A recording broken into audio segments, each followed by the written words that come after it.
Hi everyone. Getting used to being in front of a camera, and it's really weird when you can see yourself, so it's kind of off-putting, but I'm here today to talk you guys through side crow. So I've already done a tutorial for normal crow pose or Bakasana, and so today we'll practice side crow. So if you can, or if you've kind of mastered your beginner's version of crow, then you've got the strength and your kind of first ability to balance on your hands. So you should be able to then start to progress into side crow, which you can then play with some transitions. One of my students said to me today, and so this has kind of inspired the tutorial, is it possible that maybe I'll never get crow because I've been practicing since January and I just can't get it, I'm too scared and I don't care for it. And I think really, and what I said to her is that, you know, if you don't have the desire to do it, then no one can really force that upon you. But what these hand balances start to do is to cultivate some determination if you feel like you really want to conquer that thing.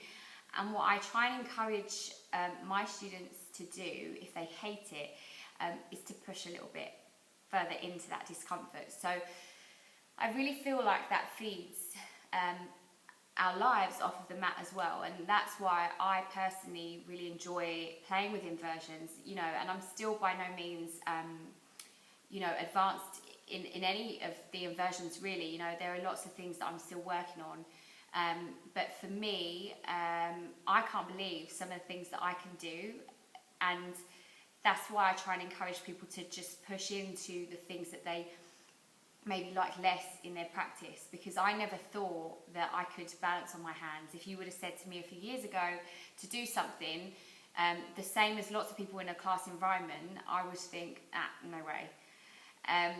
And so now that I can do some of these really cool things and they look great, and you know, especially like guys can't believe how strong you are when you're kind of little and dinky.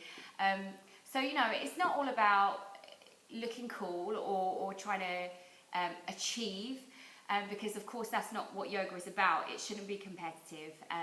We let go of our ego, we leave it at the door, and we try and be really humble when we approach our practice, and you know, never competing with the person next to you, but maybe competing with yourself a little bit, competing with the voice that says, not bothered, and just inquiring where you might go if you push beyond that voice that says I don't want to.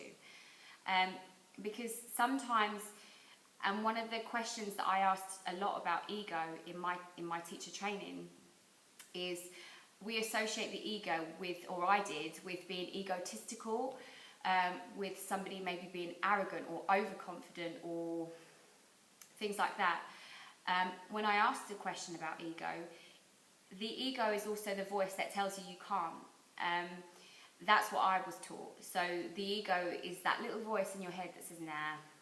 And so we try to overcome those voices so that we push through and we can see that in our day-to-day lives, hopefully, and always, you can do anything that you want to if you have the determination to do it. So, pep talk over, 3-minute pep talk.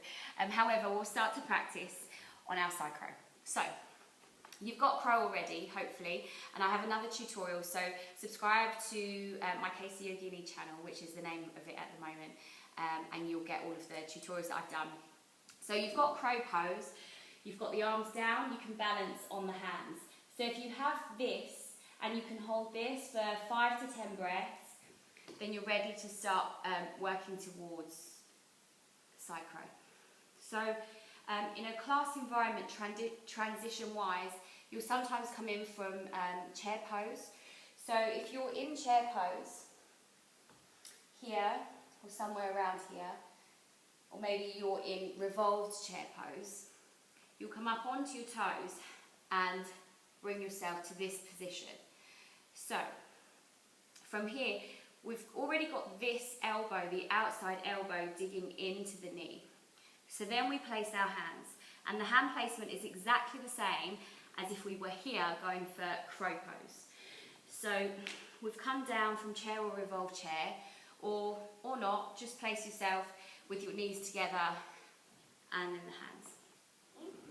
So from this point, we have one elbow digging into the knee. For our beginner's version, we're going to have the other elbow digging into the hip. So your hands are shoulder width apart, fingers spread wide, gripping the floor. So not like this, like a claw, but kind of squeezing the fingers down into the floor. So we're always pressing, grabbing the floor to stabilize ourselves with the hands. So from here, lifting the hip a tiny bit, and you can bring it into the elbow. If you need to suck the elbow back a tiny bit so that you don't want to kind of sink into the elbow, you want to be able to keep pressing away with the arms so the arms are strong. So if you kind of go like this, then you're going to collapse.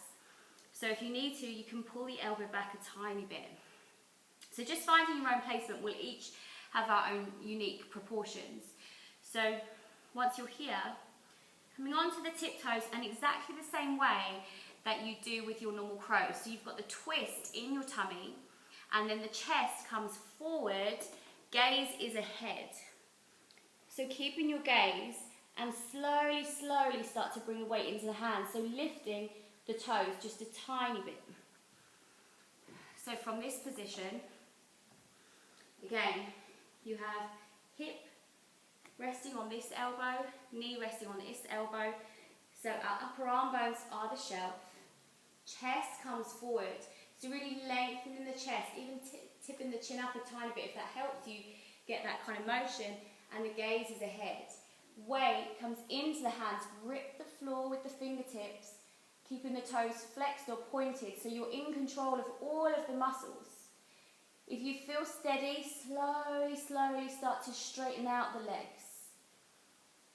Bringing them back in and come out. So I leave you with that beginner's version where you have the shelf. And then from here we can start to play around with the full version without the shelf. So from this point, again, eventually, and I won't tutorial it today, we can do a separate tutorial. So if you're kind of just working, then practice getting the shelf first and get the hand balance. But eventually then you can have this arm so the elbow isn't resting, so all of the leg weight is on the front arm. And then you can straighten.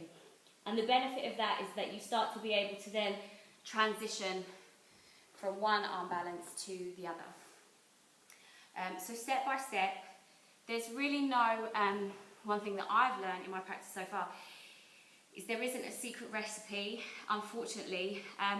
Your teachers can give you their little tidbits, but I've been to so many workshops with things that I've been working on in my personal practice, and every time you go and think, today's going to be the day, I'm going to get that little secret to get me there.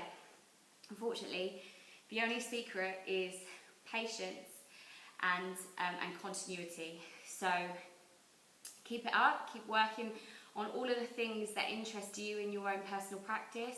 Maybe hand balances aren't one, and that is perfectly fine as well. But if it is, just keep practicing the same thing and play around with your own body positioning as well. So it's all very well having, being told, specifics, but you have to kind of find your own way with it too. So have a play, keep playing, and subscribe below for more videos. Thanks guys.